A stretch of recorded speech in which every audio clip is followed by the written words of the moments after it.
What's going on, guys? I'm Jetstar4, and today I'm breaking down the top mods I use to completely transform my Hytale experience. Hytale already gives you a huge sandbox to work with. Survival, exploration, building, it's all there. But if you've played long enough, you know the base experience is just the foundation. What really makes the world feel alive is what you build on top of it. The setup I run focuses on three big things: immersion, architecture, and quality of life. First, survival actually feels balanced. Hunger and thirst aren't constantly nagging you, but they still matter. Farming isn't just tossing crops in the dirt, it becomes structured, organized, and purposeful. Fruit grows on proper trees. Gardens feel cultivated. Green spaces feel intentional instead of random patches behind your house. These are the additions I refuse to play without. They don't just add content, they elevate the entire experience. So if you want your Hytale world to feel bigger, more immersive, and way more polished, you're in the right place. Let's get to it. Alright, kicking off the list with something that instantly upgrades your builds. This is Gardens, and Greenhouses by Guardian Modding. This is a lightweight decorative mod focused on bringing warmth and structure to your farming areas. Now, one of the best parts about this mod is compatibility. As you can see here, the greenhouse glass supports all of these vanilla log types. That means no matter what biome you're building in or what wood style your base uses, your greenhouse frame will blend in naturally. You're not locked into one color or one aesthetic. Dark woods, lighter woods, or even more unique textures, they all work. That flexibility alone makes this feel integrated instead of tacked on. Now let's look at the actual building pieces. These are all available lattice parts included in the mod. You're not just getting flat panels, you get angled roof sections, vertical wall pieces, triangular gables, and structural variations that let you build real greenhouse shapes. Instead of forcing you into a simple glass box, this gives you the components to create proper sloped roofs, peaked ends, and clean corner transitions. And because the pieces are thin, they create that realistic framed look instead of heavy blocky walls. Placements can be a little precise because of how thin they are, but using that rotate key makes alignment much easier. Once you get the hang of it, the system feels natural. All these parts are crafted through progression. You start by crafting the plant bench in the standard workbench.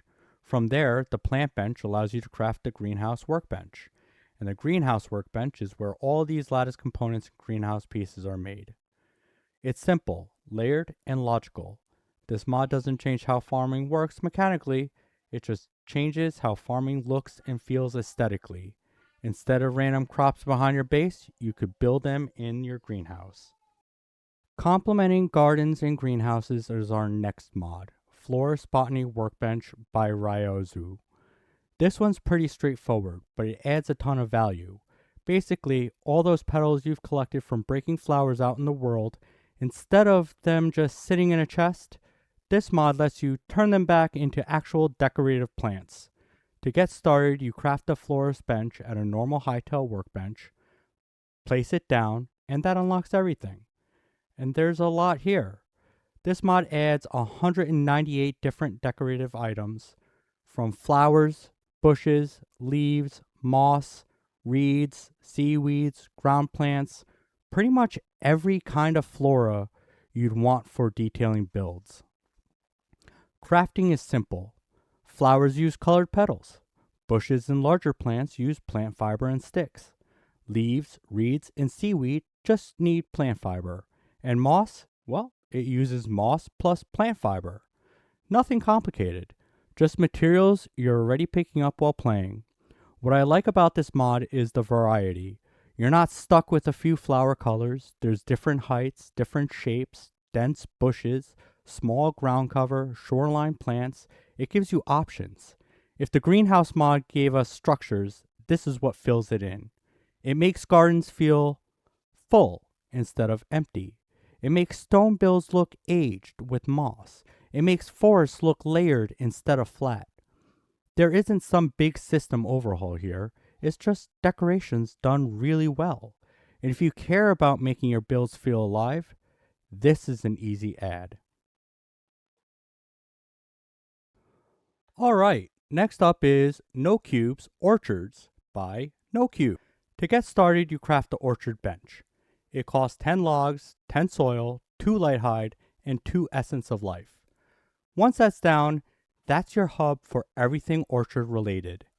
Inside the bench, you can craft tree fertilizer, saplings, fruit presses, and eventually multi-fruit juice.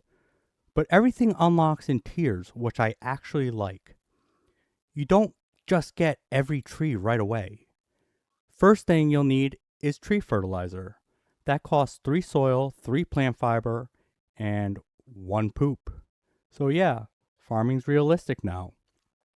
Every sapling requires fertilizer, essence of life, and the fruit itself. A Tier 1 orchard bench unlocks your pear trees. Tier 2 gives you plum. Tier 3 adds apricot, orange, and peach. Tier 4 unlocks mandarin and pomegranate. And Tier 5 gives you lemon and persimmon. To upgrade your orchard bench, you actually need fruit from the previous tier, so your orchard grows in stages. It feels like you're expanding something, not just placing blocks. Now, once you've got fruit coming in, that's where the fruit press comes in. The Tier 1 press is simple. You drop 10 of the same fruit into it, wait, and it presses them into 1 juice of that fruit. 10 apricots make 1 apricot juice. Same idea for the rest. Each juice gives different buffs, and some are definitely better than others. You can upgrade the press to Tier 2 with logs, stone, tree sap, and iron. That upgrade lets it hold double the fruit and makes it work faster. And once you hit Tier 4 on the orchard bench, you unlock multi-fruit juice.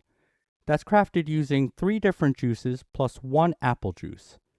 And it gives you one of the best buffs in the system. So this mod isn't just planting trees for decoration. It's planting, harvesting, upgrading, pressing, and combining. It turns orchards into something you actually want to build out.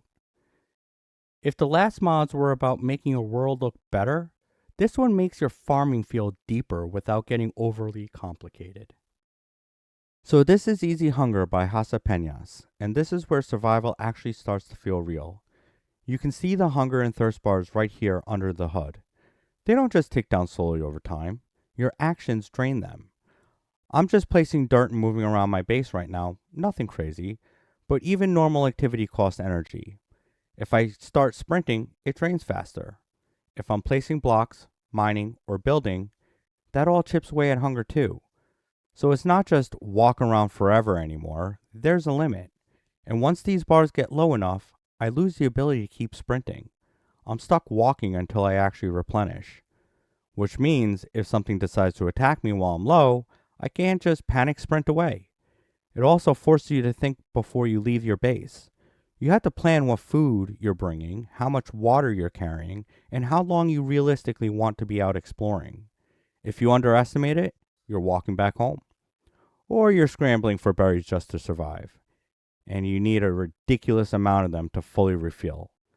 If hunger hits 0, you start taking damage over time. There's no ignoring it. And the nice thing is, it's configurable. You can tweak how fast it drains, how harsh starvation is, even connect it to other drink and food mods. So things like orchard juice suddenly have real value. Now watch this. I'll eat and drink to replenish, and just like that, I'm back in shape and able to move normally again. It's simple, but it changes how you play. It makes food production matter. It makes preparation matter. And it makes survival feel intentional instead of optional. Now we're stepping into structural upgrades with the Ymmersive Masonry and Carpentry by Conczin. These 2 mods don't add new mechanics, they upgrade your materials. Starting with Masonry, you get hundreds of stone and soil variants that you can chisel from base blocks at the Masonry bench. Same stone, completely different texture. Layered brickwork, cut stone, patterned tiles, rough finishes, all subtle differences, but they completely change how a build feels. Instead of one flat texture repeated everywhere, you can mix patterns and create depth. And it supports half blocks and stairs too, so shaping walls and foundations feel more intentional. Now, carpentry does the same thing for wood. Detailed flooring patterns, structural planks, woven panels, decorative cuts, all crafted from the same base material. Again, no gameplay overhaul, just depth. When you start mixing these variants together, builds stop looking like stack blocks and start looking designed. It's subtle, but once you use it, it's hard to go back. And to finish off the structural upgrades, we have Bjaxu's arches. This mod adds round arches for Hytale textures, wood and stone, and it instantly changes how buildings feel. Up until now, everything has been squares and right angles. Arches break that up. They add curve, they add flow, they soften entrances and give weight to structures. In this version, there are 11 wood variants and 31 stone variants, so you're not stuck with one style. You can match the arch to your build's material. And the shapes have been improved so the curves feel smoother and more natural. But it's not just doorways. You can also build full circles. And that's where things get interesting, because once you build clean circles in a block-based game, your design options open up dramatically. Domes, portals, decorative frames, circular windows, structural rings. Instead of fighting the grid, you're bending it. And future updates are planned to expand even further, adding soil and log variants, horizontal arches, corner arches, and eventually auto-connect logic so pieces flow together like stairs. This is one of those mods that seem small at first until you start designing the curves. Materials give you texture, arches give you shape, and circles give you freedom. And that wraps up the foundation of how I transform my Hytale world.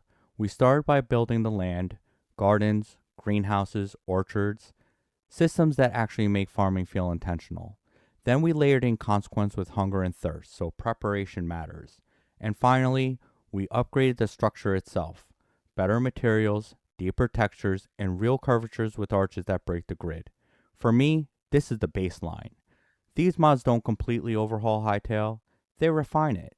They make survival matter, they make farming useful, and they make builds feel designed instead of stacked.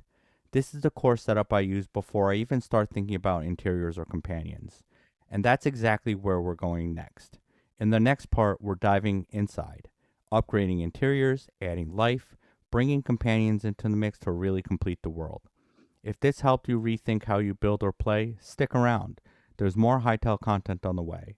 And if you're running your own mod setup, let me know what you're using. I'm always curious what other builders are experimenting with. If you liked the video, please hit the like button. It really helps out the channel. And see you guys next time.